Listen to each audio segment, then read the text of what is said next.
بسم الله الرحمن الرحيم وصلى الله على النبي الكريم وعلى آله وصحبه وبارك وسلم.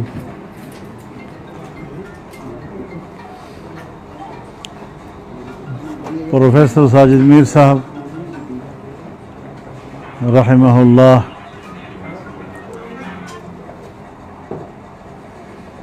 زندگی کا ایک طویل عرصہ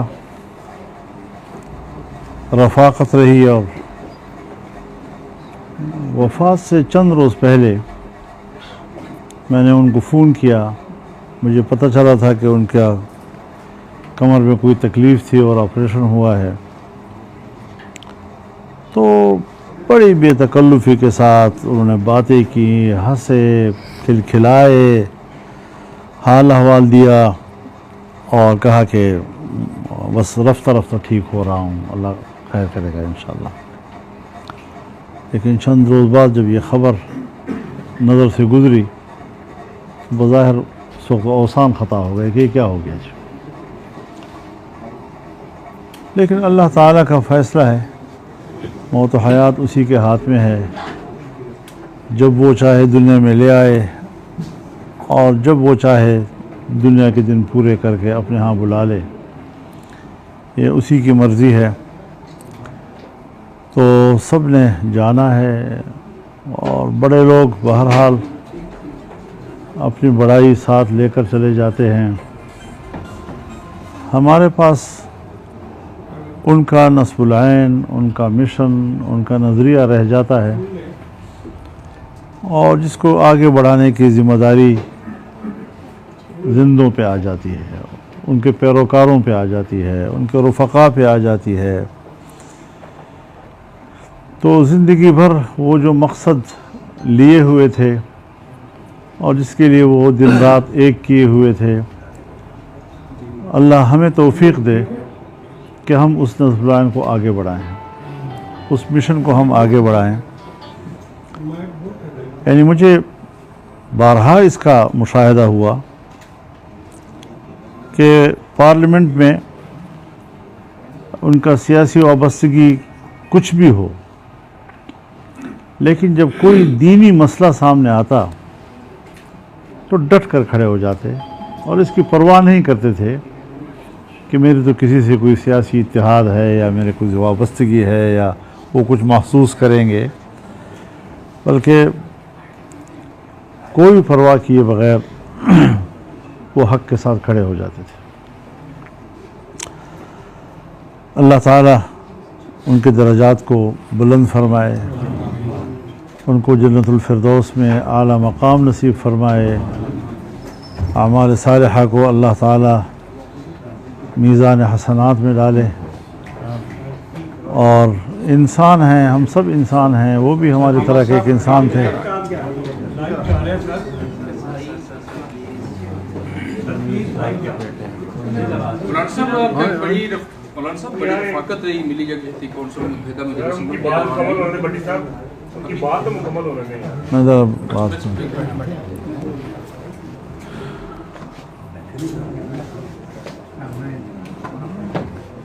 میر صاحب کے بیٹے ہیں احمد میر صاحب. انا للہ و انا الیہ راجعون. عظم اللہ اجرہ. مہربانی، شکریہ.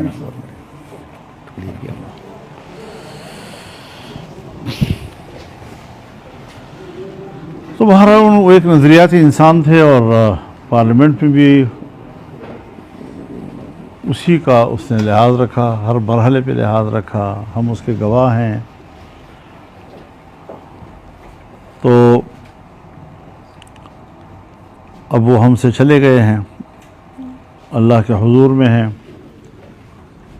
رب العالمین ان کے تمام حسنات کو قبول فرمائے اور تمام اگر سیئات ان کے زندگی میں کہیں ہے اللہ درگزر فرما دے.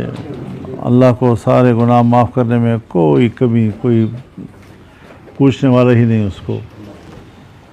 اور ہمیں اللہ توفیق دے اور ان کے خاندان کو، ان کے اولاد کو اور ان کی جماعت کو کہ اللہ تعالیٰ ان کی اس مشن کو آگے جاری رکھیں، برقرار رکھیں. اور دین کا کام بہرحال کار خیر ہے. اس کار خیر میں ہم سب شریک ہیں، اور یہ شراکت اللہ تعالی ہمیں ہمیشہ نصیب فرمائے۔ میں تعزیت کے لیے حاضر ہوا، ان کے خاندان سے تعزیت کرنے، ان کے جماعت سے، ان کے رفقا سے، بلکہ میں آپ کو یقین بتانے چاہوں کہ میں خود تعزیت کا مستحق ہوں۔ میرا جو تعلق ان کے ساتھ رہا تو میں خود ان کے وفات پر تعزیت کا مستحق ہوں۔ اللہ تعالی ہماری اس محبت کو جو للہ محبت تھی وہ ہمیشہ قائم و دائم رکھے جی۔ وآخر دعوانا ان الحمدللہ رب العالمین۔ جی بھائی فرما رہے تھے آپ۔ جی میں کہہ رہا تھا کہ آپ کے مل جگ یہ تھی کونسل اور متحدہ مجلس عمل میں بھی آپ کا ایک بڑا ساتھ رہا، کوئی ایسا مشرف کے دور میں بھی خاصے حالات جو ہے وہ مشکل آئے، ساجد میر صاحب کی کوئی بہادری کا واقعہ سنائیں گے جس میں وہ بڑے ڈٹ کر جو ہے وہ کھڑے رہے؟ ان کی ساری زندگی بہادری سے بھری ہوئی تھی۔ مولانا صاحب یہ مجھے کوئی لمحہ یاد نہیں کہ انہوں نے کوئی کمزوری دکھائی ہو کسی موقع پر، جو بھارت لیکن وقار کے ساتھ، بڑے وقار کے ساتھ، بڑے تحمل کے ساتھ، شائستگی کے ساتھ۔ بھارت نے جو شرارت کی ہے اور اس کے حوالے سے کچھ تھوڑا سا بتائیں کہ دینی جماعتیں کہاں پہ کھڑی ہیں، اور پی ٹی اے کے حوالے سے بتائیں کہ وہ کہہ رہے ہیں کہ مولانا صاحب ہمارے ساتھ نہیں ہیں، تو یہ تھوڑا سا بہام ہے، اس پہ تھوڑا سا کلیئر بتا دیں کہ کیا ہے۔ کل اے پی سی بھی ہے لاہور میں۔ آپ نے ایسے سوالات کیے کہ ایک کا تعلق شرق کے ساتھ ہے، ایک کا تعلق غرب کے ساتھ ہے، اب مجھے ملانا پڑے گا دونوں کو۔ تو پہلا سوال کیا تھا آپ کا؟ میں نے کشمیر کے حوالے بھارت کے حوالے سے بات کی ہے۔ بھارت نے پاکستان پر کچھ سویلینز کو قتل کرنے کا الزام پاکستان پہ لگایا ہے جس کی کوئی تک نہیں بنتی، اور اس الزام لگانے میں وہ خود مشکوک ہو گیا ہے، اور اس کے اس مشکوک ہونے پر خود ہندوستان میں وہاں کے جماعتیں، چاہے وہ ہندو جماعتیں ہوں چاہے مسلمان جماعتیں ہوں، ان پر تنقید کر رہے ہیں کہ آپ کا مقدمہ بنتا نہیں ہے۔ اور الحمدللہ یہاں پاکستان میں مکمل ایک جہتی ہے۔ میں تو پہلے روز ہی کہہ چکا ہوں کہ وطن عزیز کی دفاع کے لیے پوری قوم ایک صف ہے۔ ہم سیاسی اختلافات کریں گے، اپنے گھر میں کریں گے، اس کے اپنے حدود ہوں گے، ان حدود تک ہم یقیناً اختلاف رائے کرتے ہیں، لیکن وطن کی حفاظت جو ہے وہ ہمارا سب کا ایک قومی فریضہ ہے، ملی فریضہ ہے، اور انشاءاللہ پوری قوم ہمارے ہاں ایک ہے۔ سب سے لاہور میں پی ٹی آئی کی اے پی سی ہے، جی کیا یو آئی کی پی ٹی آئی کے اس حوالے سے کوئی رابطہ ہوا ہے؟ مجھے خبر تو ہے، دعوت ابھی نہیں ملی۔ جہاں صاحب یہ بتا دیں کہ جس طرح مودی کو خود تنقید کا سامنا کرنا پڑ رہا ہے ہندوستان میں، جبکہ ہم دیکھ رہے ہیں کہ یہاں کے جو 3 بار کے وزیر اعظم ہیں، مسلم لیگ نون کے سربراہ بھی ہیں، صدر بھی ہیں، میاں نواز شریف، ابھی تک ان کی زبان سے ایک لفظ نہیں ادا ہوا۔ مودی نے جو جھوٹا پروپیگنڈا کیا پاکستان کے خلاف، جس طرح کی ایک جنگی کیفیت پیدا کی ہوئی ہے انہوں نے۔ میں اپنی زبان کا پابند ہوں، دوسروں کی زبانوں کا وکیل نہیں ہوں، کون بولتا ہے، کتنا بولتا ہے، کہاں بولتا ہے، لیکن یہ ہے کہ مجھے ان کے بارے میں بھی پورا اعتماد ہے کہ وہ قومی صف میں جو ہے وہ اکٹھے کھڑے ہیں۔ اگر یہی سچویشن جو اس وقت بنی ہوئی ہے کہ انڈیا جو ہے وہ پروپیگنڈا کر رہا ہے، الزام لگا رہا ہے کہ پاکستان جو ہے وہ دہشت گردوں کی پشت پناہی کر رہا ہے، وزیر دفاع خواجہ آصف صاحب جو ہے وہ کہہ رہے ہیں کہ جی بالکل ہم لوگ ماضی میں اس ڈرٹی پالیٹکس کا اور ڈرٹی گیمز کا حصہ رہے ہیں کہ ہم لوگ اس طرح کے اقدامات کرتے ہیں، تو ان کے اس بیان کو آپ پاکستان کے لیے کتنا خطرناک سمجھتے ہیں؟ میرے حال میں ان کا اپنا ایک نقطہ نظر ہوگا، اور اس حوالے سے وہ کس زاویے سے بات کر رہے تھے، ان کے کہنے کا مقصد کیا تھا، وہ تو خود وہی بیان کر سکیں گے، لیکن یقیناً اس بیان کو کچھ مخالفین نے ہمارے خلاف استعمال کرنے کی کوشش کی ہے۔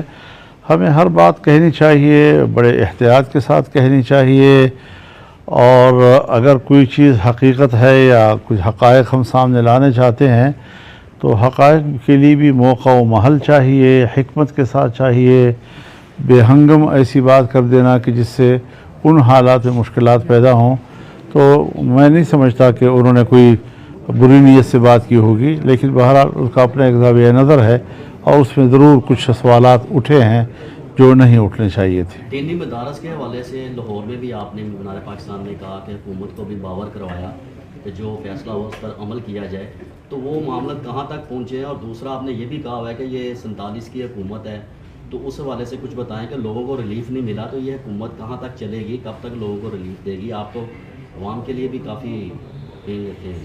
دیکھیے، جہاں تک ہے دینی مدارس کا تعلق، تو ایک قانون پاس ہو چکا ہے،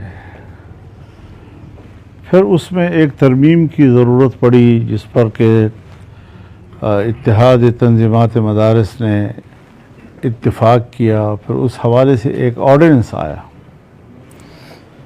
اب آرڈیننس کو 4 ماہ کے اندر اندر پارلیمنٹ میں آنا چاہیے اور اس پر بطور قانون اس کو پاس ہو جانا چاہیے، لیکن وہ آرڈیننس اسمبلی میں آیا اور آرڈیننس کی مدت میں اضافہ کیا، مزید 120 دن کا۔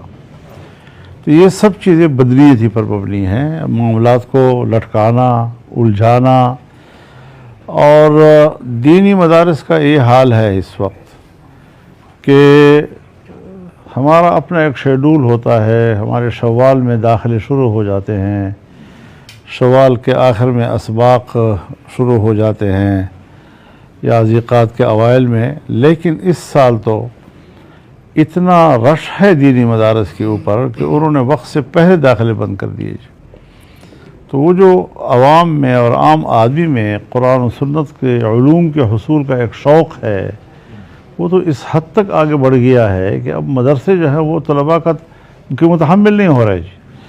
تو یہ کہاں بیٹھے ہوئے ہیں، کس جہان میں یہ لوگ زندگی گزار رہے ہیں، کیا سوچ رہے ہیں یہ لوگ؟ لہٰذا مدارس پر قوم کا ایک اعتماد ہے، مدارس ہمارے برصغیر کے سوسائٹی کا ایک رچا بسا حصہ ہے، اس کو اس سوسائٹی سے اب الگ نہیں کیا جا سکتا۔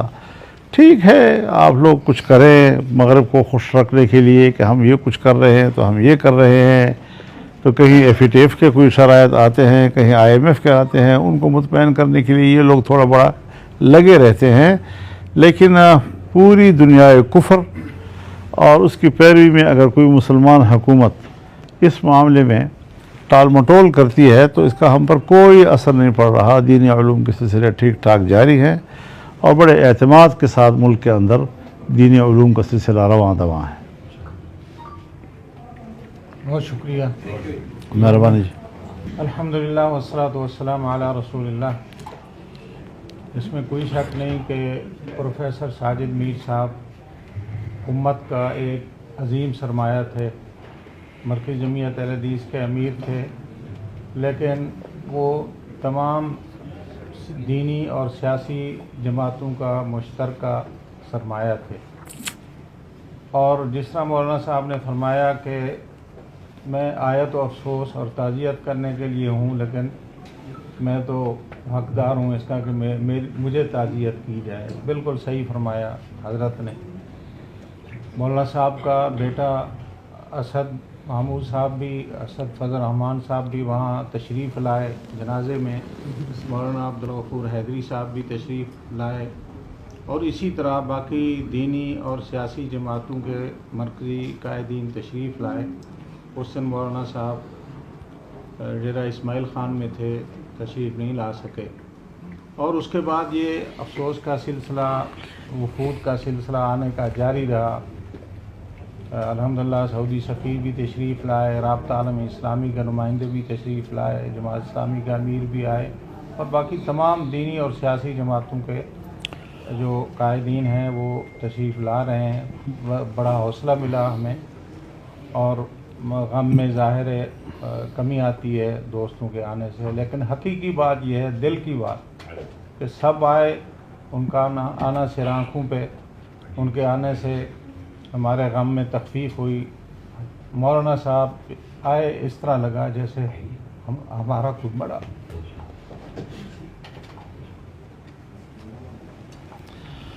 اللہ